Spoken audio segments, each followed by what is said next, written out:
Hey, it is game week, Seminoles, and FSU has just released the two deep depth chart for the Georgia Tech game this Saturday. What I believe is going to be a 3:30 start. And you know what I'm gonna do? I'm gonna break it down. We're gonna go into it. We're gonna talk about who's starting where, who should be starting maybe, who's not starting. We're gonna break down the depth chart just in just a minute. But before we do that, man, like always, hit that hit that like button, comment, subscribe, share, support the channel, man.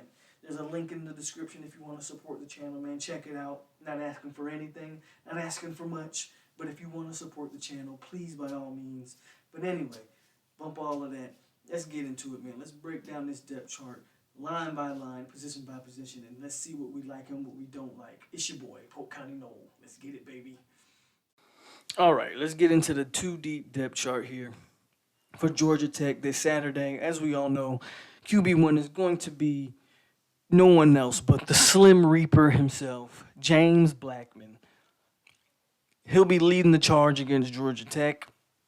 And for the foreseeable future, with Shepard Purdy's injury, he'll be followed by Roadmaker and Jordan Travis. Now, I believe Jordan Travis will see the field before Roadmaker. I believe Jordan Travis will see Wildcat packages, and he'll have certain plays dialed up for his skill set and what he brings. And I believe Roadmaker is an emergency situation player, but he is on the two deep depth chart. And that's right, this is a two deep. So when you see, for instance, here we have three players on the quarterback. When you see that, though, usually you'll have a or next to the name. It's basically saying either or. Either one of these guys will be the second string for that game. So that's how they're doing it there. Ja'Shawn Corbin, LaDamian Webb, they're going to round out your running back room. No surprise there, so we won't spend too much time on the running backs. I expect pretty good things from Ja'Shawn and both Webb. Both Ja'Shawn and Webb, I expect good things from those guys. Wide receiver number 1 is Tamarion Terry. No surprise. Speed, size, athleticism.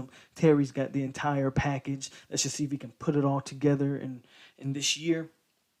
Across from him is Warren Thompson, a guy that I've had a love-hate relationship with.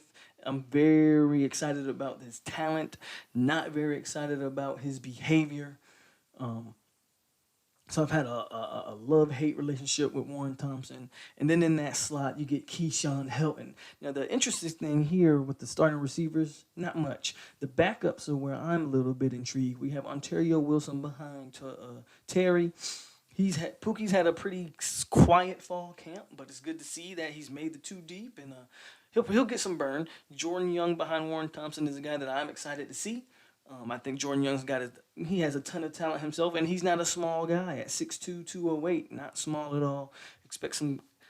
Hopefully we can expect some good things from Jordan Young, but Portier is where I am really surprised. No Brian Robinson. Instead, you get Kentron Portier, 6'3", and I gotta say, imagine a lineup where you got 6'4" Terry, 6'3" Warren Thompson, and 6'3" Kentron Portier out there. Oh man, you're gonna be giving some defensive backs some nightmares with a lineup like that. Very intrigued by that. But let's move on to the tight end room. Cam McDonald, of course, is gonna get the start. I think everybody was aware, of that one. He's going to be followed by Wyatt Rector or Preston Daniels. To me, that's the first big surprise on the depth chart right there. True freshman walk-on out of Memphis, Preston Daniel, is going to get the nod over scholarship tight end Carter Boatwright. And he might get the nod over Wyatt Rector, of course, because like I said, it says or. So interesting there, man. Really interesting. Development going on there in that tight end room. I expect to see Cameron McDonald used as an extra receiver, which again that just adds more fear. You got Terry, Thompson, Portier. Now you can throw Cameron McDonald out wide, man. That's really scary, really nasty. And Wyatt Rector's out there as well. Let's get on to what everybody wants to know and talk about. Let's get on to this offensive line. We'll go over the starters. Left tackle, you got Darius Washington. I don't think that's much of a surprise there. Left guard, Donta Lucas, probably the most talented offensive lineman you have on the roster, in my opinion. At center, big shakeup. Maurice Smith gets the nod at center. Baby on his move to right guard. I like it. And then right tackle, of course, Devontae Love Taylor, which I think everybody knew that was going to happen. Andrew Baselli's going to back up Maurice Smith. Brady Scott will be backing up Bavion Johnson. And we have two true freshmen on the two deep in Thomas Schrader and Robert Scott, respectively backing up Donta Lucas and Devontae Love Taylor. And then Chaz Neal will be backing up Darius Washington. I'm very excited to see Maurice Smith out there. He is undersized. We're not going to sit here and pretend he's not. Norvell was even asked about that, about the Maurice Smith being undersized. He said he's very strong for his size and very athletic. That's why they went with him. So the theme of the offensive line seems to be athleticism, guys who can move, guys with good feet. I'm excited. So they're going to give up a little bit of size, but hopefully they hope they can make up for size with movement. And we'll see how that works out. I think moving Bavion to guard is a good thing for Bavion, as long as he can bring that aggressiveness to his game. And yeah, man, we'll see. I don't, by any means, I do not think this is the final lineup. You'll see. I think this lineup could change throughout the season, game by game. Wouldn't be surprised. But I am excited to see this new lineup here with Maurice Smith anchoring the middle and Bavion moving over to guard. Could be good things coming from that. And also keep an eye up on those true freshmen, man. They may get the call to play. You never know. Let's move over to the defense. Defensively, DN, Joshua Kando, Quayshawn Fuller. Not really much to go over here. We all expect Kando, if healthy, to be an All-American, All-ACC type of player. At least I do. So Kando stays healthy. Big things coming there. Of course, you got, I don't know, maybe the best defensive tackle in all of college football. They got him listed as a junior here. We know he's not. Marv's a senior. Big Marv, 6'5", 311. Robert Cooper's going to get the start beside Marv, which is interesting. And Durden and Fabian Lovett will be the two backups. Look at the size in the middle there, folks. You're talking 311, 312, 332, and 315. That defensive tackle group is nasty. You don't even have True Thompson listed, who we know will get plenty of burn. I mean, that defensive tackle room is nasty. And quite frankly, I feel like you can, as long as Marv has one spot locked down, you can pretty much interchange the other 3 to 4 guys. Going over to that Fox position, you got Janoris Robinson. The two bookends with Kando and Robinson. Look forward to seeing that. And you got Josh Griffiths and Dante Williams. He is the Baylor transfer. Dad was a player here. I don't know how much he's really going to contribute this year, but he has had a good camp. His name has been out there, so maybe Dante gets that gets some burn this year. I would expect him, if Dante is effective, I probably expect him to get more play than Josh Griffiths initially. Let's go to the linebacking group. Emmett Rice takes that weak side linebacker. He's going to be followed by Jaleel McCray or DJ Lundy.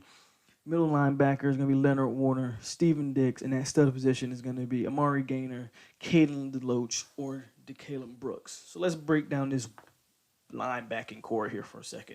Emmett Rice, not surprised that he's the starter. Changed his number to number 1.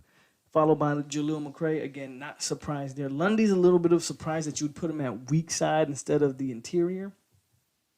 But I know they're going to be using Lundy as a fullback as well. Don't expect too much from Lundy at that weak side linebacker. You're going to rotate between Emmett Rice and Jaleel McCray, in my opinion. Middle linebacker is going to be Leonard Warren and Steven Dix. Two physically impressive guys, especially Steven Dix might be your next great FSU linebacker, folks. But Warner will get the nod to start off the season.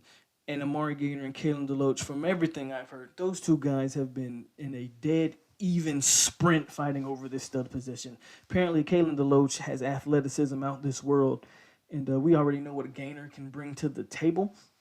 So I'm excited for that. I think DeKalon Brooks is going to be more of your special team guy, and he will be used in any emergency situation, in my opinion, uh, in that stud. Now let's get into this defensive backfield because there are some interesting things going on here, man. First and foremost, as you can see, just from glancing over it, Hamza Nasruddin's name is not in the mix. He is not healthy. They say he's close to being ready, but he's not going to get the start, or he's not even going to play game one. He's still rehabbing. So that left some spots open in this defensive backfield. And we're going to start right now with Asante Samuel. I've been saying it all along. Asante's going to have one corner spot locked down, and that's not a surprise there. Jarvis Bradley and Carlos Becker are going to be behind him. I hope we don't see Carlos, to be quite honest with you. Bradley, I'm very excited to see. Asante and Brownlee, that's going to be pretty good. At the free safety spot, Ronaldo Green or Travis J. You see both names highlighted there. I don't know who to tell you is going to start, to be quite honest with you. Looks like Green may get the nod, and here's one reason why. And you're going to notice this when you go out this entire depth chart, man. Travis J is either starting or potentially starting in about 4 different positions on this team. So I think to give Travis J maybe a breather, they're going to start off with Ronaldo Green, and then Cyrus Fagan's backing up those 2 guys right there. Buck is Lars Woodbay. I believe this is where you would see Hamza Nasruddin at this Buck position. And again, Travis J in the mix. Travis J could get the nod over Woodbay. We don't know. I think they'll go with Woodbay first. But Woodbay and Travis J, and they'll be followed by Raymond Woody. And then you had the field corner and the boundary corner. Well, the other corner is going to be Jerry and Jones, followed by Akeem Dent or Miko Dotson. Now, this one's the bit of a surprise for me, not because I didn't think Jerry and Jones was talented. I know he's talented.